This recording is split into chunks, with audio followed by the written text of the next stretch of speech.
programs offer many languages. Please visit suprememastertv.com/schedule. Nos programmes offrent plusieurs langues. Veuillez visiter suprememastertv.com/schedule. Nuestros programas ofrecen varios idiomas. Visite suprememastertv.com/schedule. Nossos programas oferecem vários idiomas. Acesse suprememastertv.com/schedule.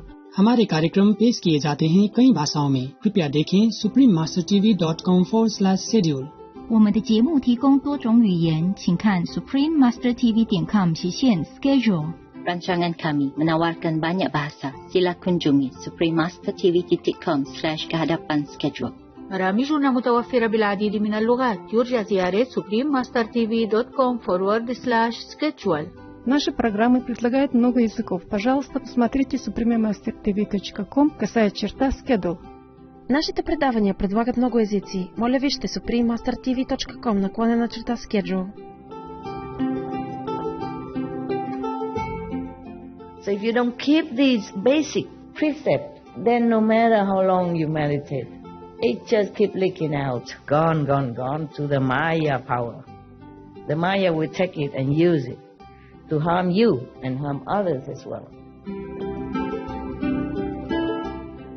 Please continue watching to find out more. Supreme Master Ching Hai's lectures are not a complete meditation instruction. Please do not try alone. For free of charge guidance, please visit godsdirectcontact.org or contact any of our centers near you.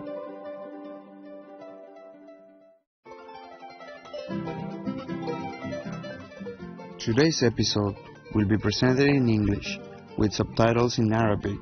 Aulas is also known as Vietnamese, Chinese, Czech, English, French, German, Hindi, Hungarian, Indonesian, Japanese, Korean, Malay, Mongolian, Persian, Polish, Portuguese, Punjabi, Romanian, Russian, Spanish, Telugu, and Thai.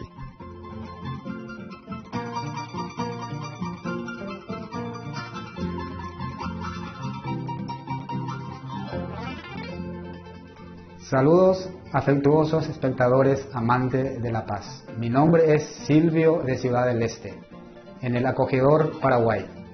Nuestro pueblo de buen corazón les da las gracias por defender al débil y al humilde.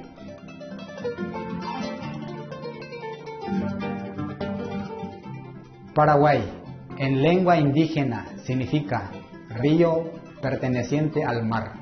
Sus verdes colinas ondulantes, sus ricos suelos y sus exuberantes bosques pristinos impresionaron tanto a los primeros exploradores que lo llamaron un segundo Edén.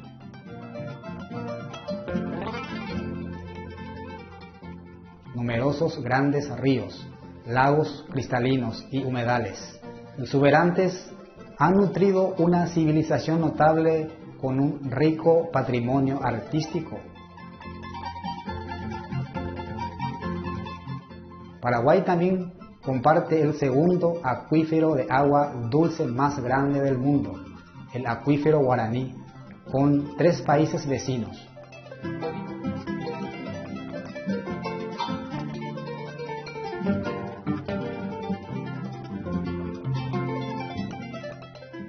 Los paraguayos manifiestan un amplio espectro de relaciones armoniosas entre el hombre y el agua, y el hombre y la naturaleza. Las abundantes bendiciones de la naturaleza han ayudado a los paraguayos a perfeccionar el arte de la hospitalidad.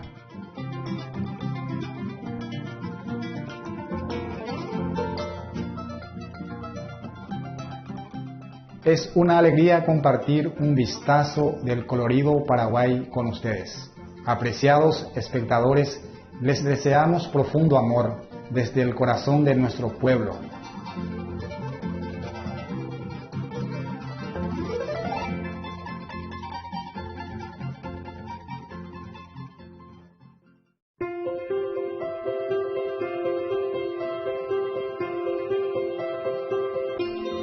Durante más de 3 décadas, la maestra suprema Ching Hai ha iluminado nuestro mundo con sus enseñanzas divinas, una maestra totalmente iluminada.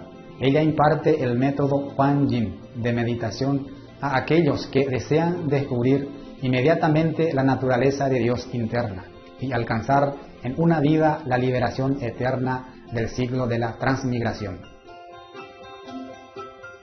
El método Kuan Yin ha sido practicado por todos los maestros iluminados, tales como Buda, Confucio, Guru Nanak, Jesucristo, Lao Tse, el Señor Krishna, el Señor Mahavira, el profeta Mahomet, la paz sea con él, y muchos más.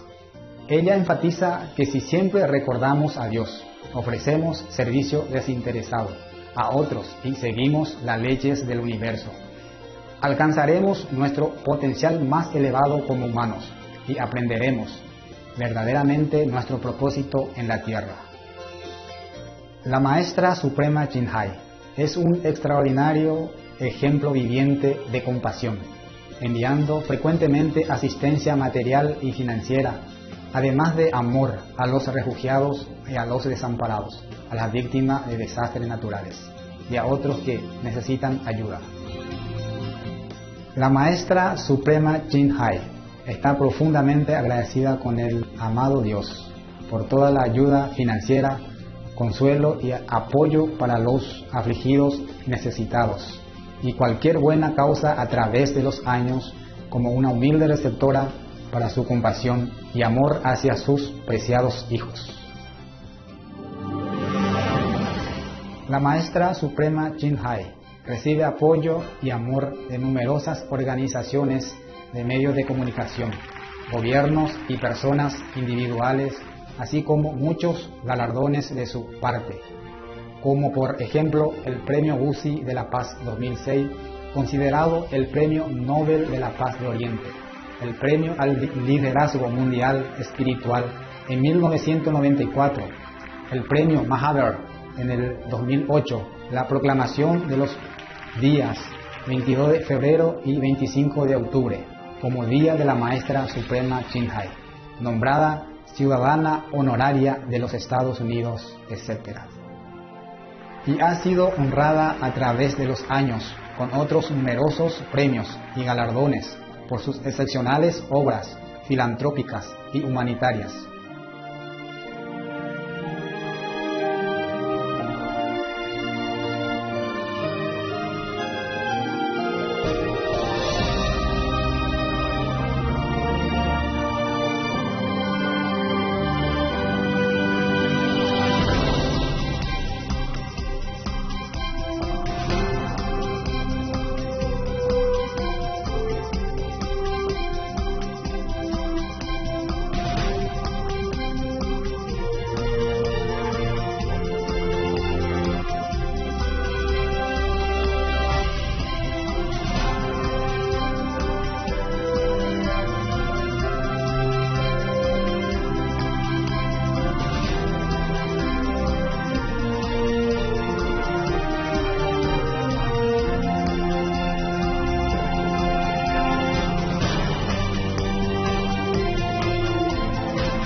nos disculpamos por no poder mostrar otros muchos premios y honores por falta de espacio y tiempo. Como verdadera voz para nuestros preciosos amigos animales, la Maestra Suprema Chinhai promueve la pacífica y amorosa dieta a base de productos vegetales y prevé, con el despertar de la humanidad hacia lo sagrado de todas las vidas, un tranquilo y glorioso mundo completamente vegano, donde los animales y las personas vivan en dichosa armonía. Sus iniciativas para difundir la tendencia vegana son diversas y entre ellas se incluyen la distribución del volante de vida alternativa, los restaurantes veganos internacionales, Loving Hut, empresa de productos de alimentación veganos, productos de piel vegana, Supreme Master Television, además de hablar regularmente con influyentes líderes de gobierno y medios de comunicación y participar en conferencias televisadas sobre el cambio climático, etc. Tanto si somos conscientes de ello como si no, sus esfuerzos han tenido una enorme influencia sobre la conciencia mundial del estilo de vida respetuoso con los animales y de cómo esta manera benevolente puede traer paz duradera entre las naciones, a la vez que salvamos nuestro planeta del cambio climático y de los desastres. A lo largo de los años, la Maestra Suprema Chinhai ha viajado por todo el mundo, desde las Américas hasta África, desde Europa hasta Oceanía, y ha ofrecido cientos de discursos al público y a sus discípulos sobre muchos temas espirituales. Hoy tenemos la bendición de presentar una de estas inspiradoras conferencias titulada El Suragama Sutra. Las 4 instrucciones claras e inalterables sobre la pureza, abstenerse de robar y mentir, parte 3 de 7 entre maestra y discípulos, dada en inglés el 23 de diciembre del 2018 en la Tierra Nueva, Taiwán, también conocida como Formosa.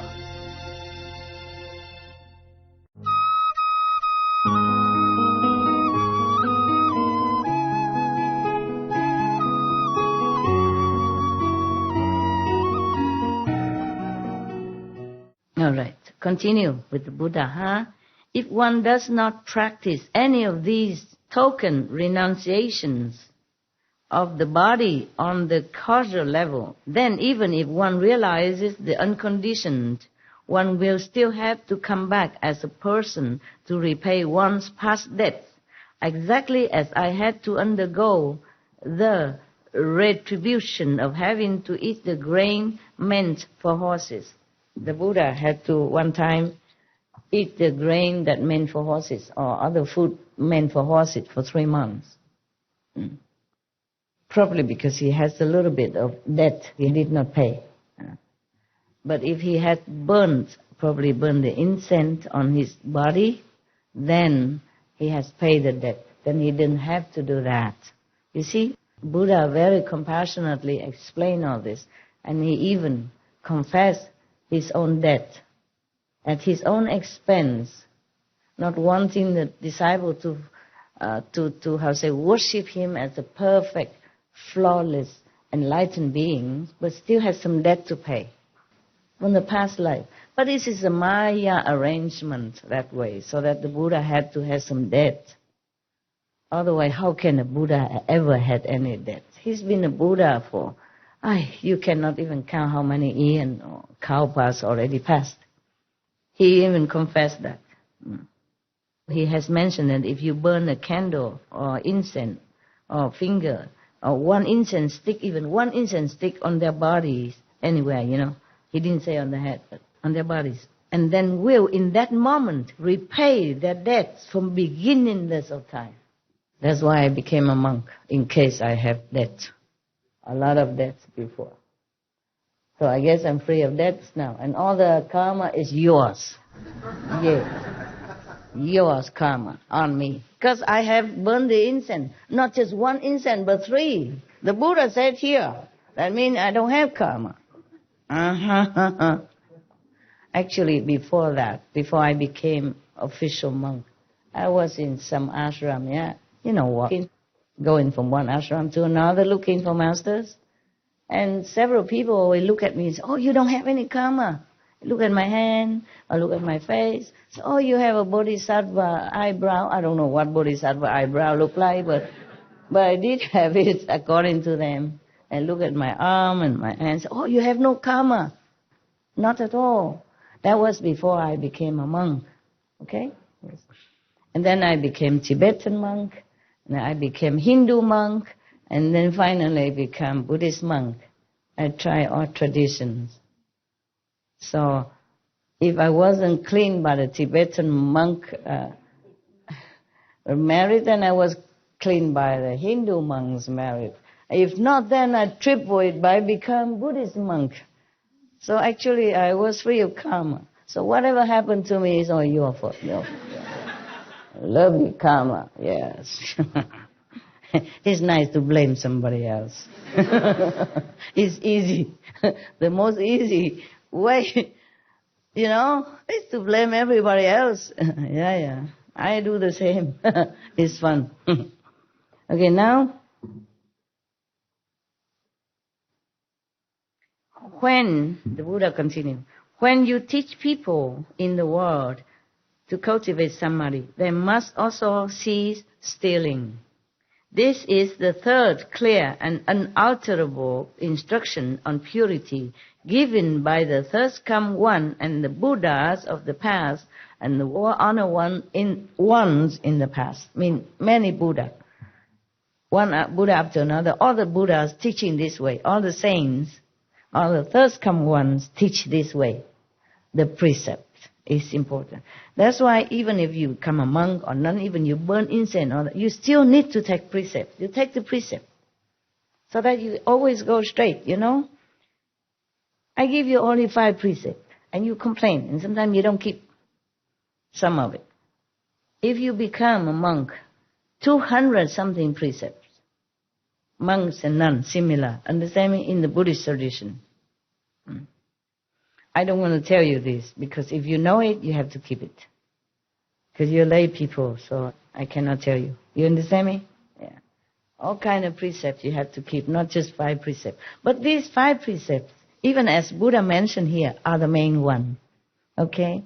Because if you don't keep your mind pure from lust, other precepts also will be kind of depleting and, lacking. Okay? For example, if you're lusting after a woman, and maybe she's already married, or she's unattainable, and then, I don't mean you, I mean some people who lacking of moral standard or lacking of self-control might try to find a way to harm anyone that get into his way to possess that woman of his desire. And then other precepts can also be broken. Therefore, the 5 precepts are the mother of other precepts, okay? Right. Keep them with your life, okay? It's not just a written words. It is your life. It's your guaranteed shine for happiness ever after. Even if you stray from my teaching, keep the 5 precepts, okay? Because if you don't, you will be very terribly regret when you go to hell and undergoing all kind of payback punishment. Okay, huh? I don't want that to happen to any of you or anybody at all. But you already been taught right from wrong, so you do keep it, huh? It's not that difficult. 5 precepts is a very simple rules which should not be even a precept. It should be like a standard living way of a human, a decent human, not to talk about saint or practitioner or anything like that. Keep them. In Catholicism or Hinduism or Jainism, they all keep precepts. They all have this kind of basic ahimsa, No harming to others. Yes? And stealing is also harming others in a different way. Yeah? Because if you steal somebody money or something that he or she needs, then you discomfort that person. You make her and him, hers or his life not smooth, and then you make him worry, and then distracting him or her from their daily routine or efficiency to their work, whatever they're doing. So when you do something, think twice, okay, before you do it. That's all, very simple. Whatever not yours, even if worthless, don't take. Very simple, okay? Is that difficult? No. Been told decades already, huh? The Buddha tell Ananda that when you teach people in the world to cultivate samadhi, remember, because Ananda asked the Buddha, how in the future can I help all the beings, even though I myself are not very highly developed, I'm maybe not saved yet, but I want to save others. I want to try. So the Buddha teach him all this, yeah? So he continued to say, when you teach people in the world to cultivate samadhi, meaning after Buddha is gone, nobody there, then if you want to teach others, and teach them all this, all the above mentioned, regulation, precept, principle, okay? And plus, if they want to cultivate samadhi, they must also cease stealing, yeah? Don't steal anything. This is the third clear and unalterable, uncompromisable. That is the real truth. Nothing can replace it. No killing. No unethical sexual relationship. Okay? No stealing. Even if you married, you have to, taper off. The master in India, even they are married. Many of them do. Yeah. Because they married already before they became a master, or even afterward. But they have couple interaction only 3 times a year, just to make children, to do the tradition family. That's all.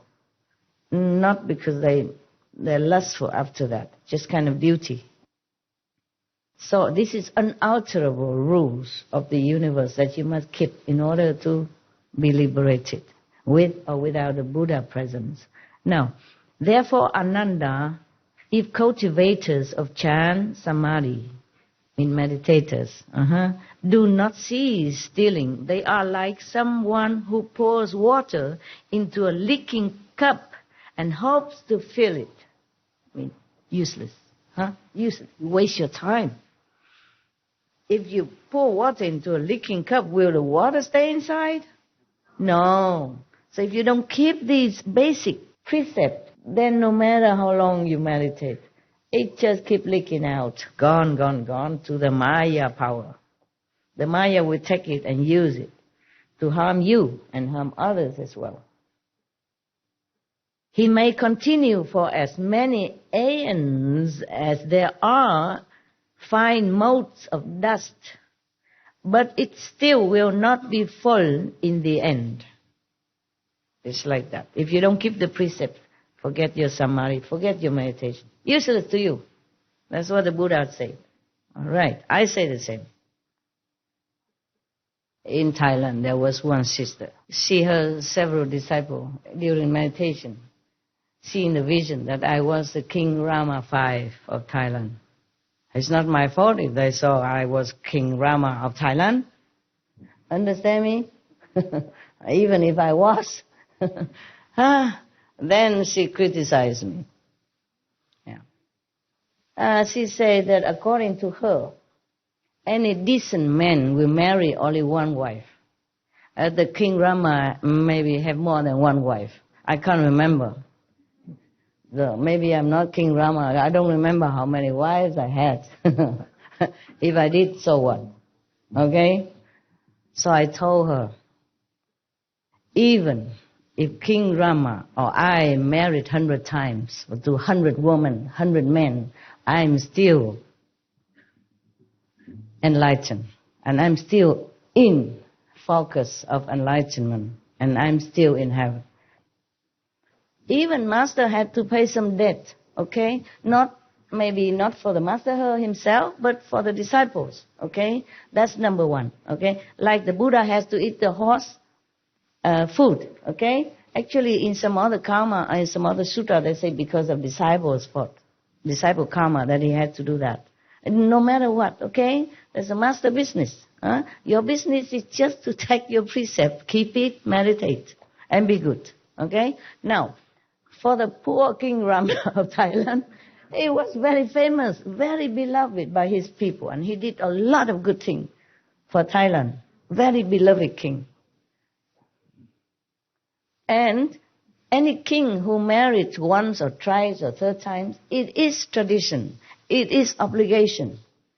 Because in the old time, that is the king, they have to marry and have a lot of princes and princesses so they can fill the post here and there, married to the neighboring countries' girls, princess or prince, to tighten the friendship, coalition with neighbors.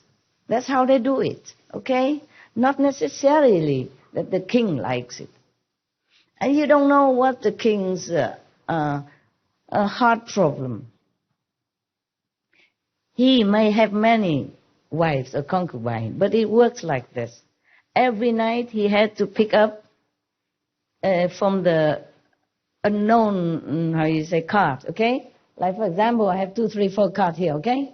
Or 100 cards, whatever. The name is written here, upside down. So I don't see what card, what name of the concubine is coming tonight. I just pick any.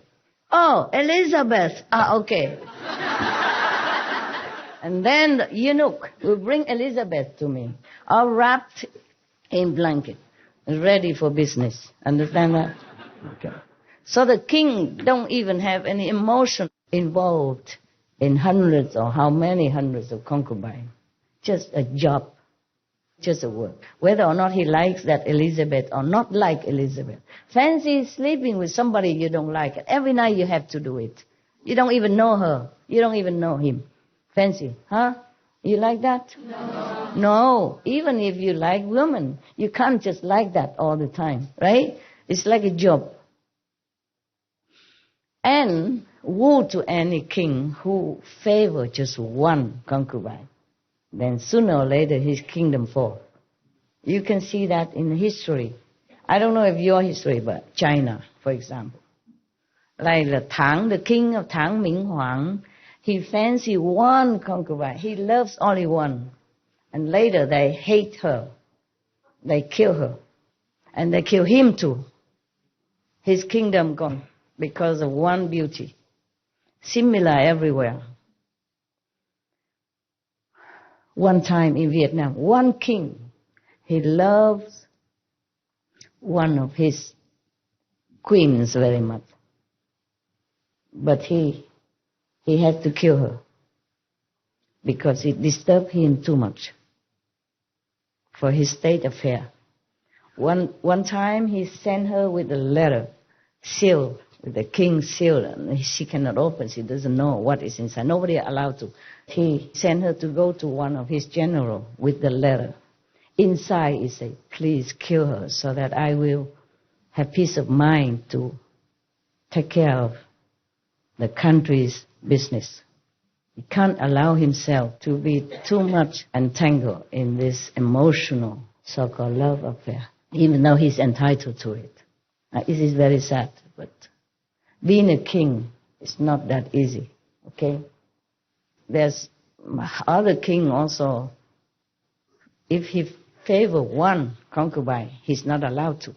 Even if he allow himself to do that, the whole court, royal court, or his mother, his advisor, they won't fancy that. They won't allow that.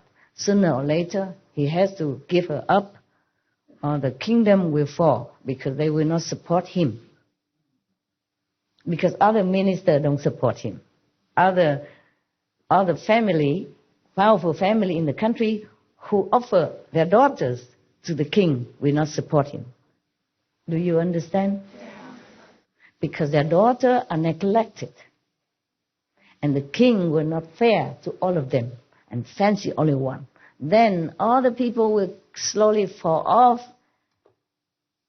their favor. And then the king is alone. And with the queen who's been envied, jealous, hated, want to destroy. And then sooner or later it fell. Many times in the history of China, especially like that. You read them, okay? Now you know. So to criticize a king of having many wives is not fair anyway, okay? Whether or not I was King Rama or the King Rama have many wives or not, who cares? You have to see more, bigger picture. You can't just point your nose into the toilet alone in the house and say, oh, this place stinks. The toilet stinks, but not the whole place. The king, he has duty to his nation. He does everything or did what he can in order to uphold his country, to develop peace with all the neighbors. In order to do that, he had to marry his prince and princess to different countries' royalty. That was in it before. That's how they make peace and, coalition together to keep themselves strong. Therefore, he doesn't even know who's going to sleep with him tonight. It's just a card, you know. They give you every night a card. You just pick up one, and whoever comes will come. There's no every night romantic and stuff like that. It's not. And if you want to have a romantic one like that, then you're doomed. Sooner or later. It's like that. Because these ministers of the king, they love to give their daughter to be the king's favorite and concubine. Strengthen also their power, prestige, the whole family, like that. Even then, no benefit, but the wife of the king, my daughter. Of course, any father wants that. Any mother loves that. And therefore, the king was offered many from the minister or sub-ministers or the generals or the whatever you name it. Yeah? They all have, if they have daughter, they offer to the king. And the king had to accept it. So that they will be loyal to him, support him. Yeah? Make him strong and the country stable.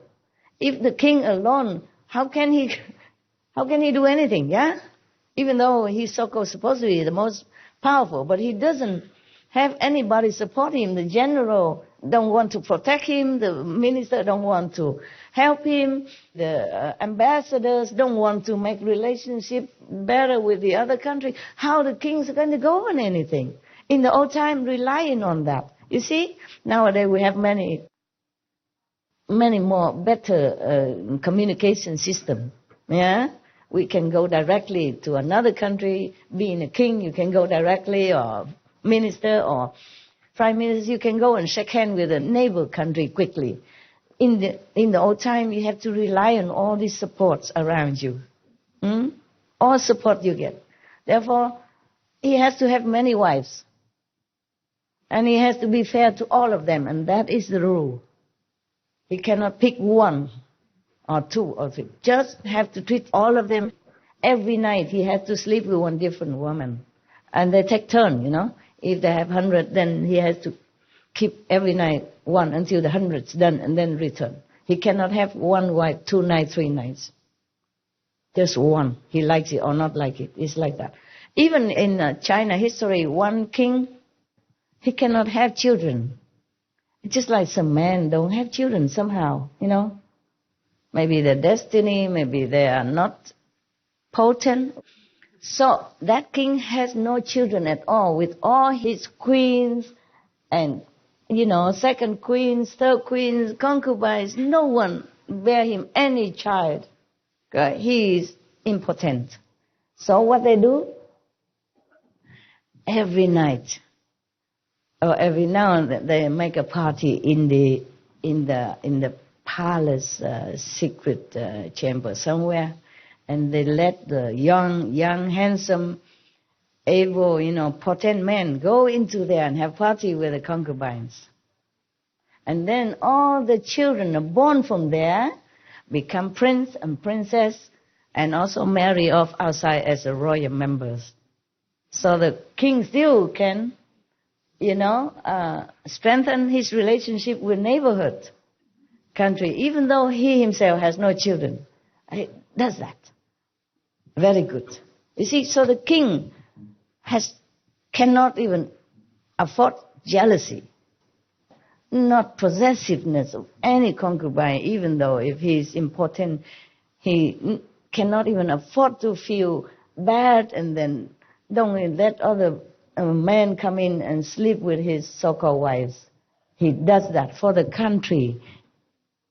That is the man. No matter how many wives he has, he's a good king. You capiche now? Yes. You have to have wisdom, fairness, and IQ. Okay? Not just touching a little petty here, petty there, petty. It's no good. Okay? It's a little mundane, but you should know a little bit. Okay? Being a king, it's not that easy. Nowadays, king doesn't have to have many wives anymore. But even then, I remember some decades ago, one queen of a country cannot bear children, and the king had to abdicate her. And she has to be dismissed because she couldn't bear children. King have to have children. To continue the royal lineage is an obligation. Obligation. So some nowadays, even the prince is married to some lady, even royalty or not, she has to bear children, and right away, almost right away after wedding. Before that, they can be boyfriend, girlfriend for years, but have nothing. After marriage, immediately have children. You can see that, you know that.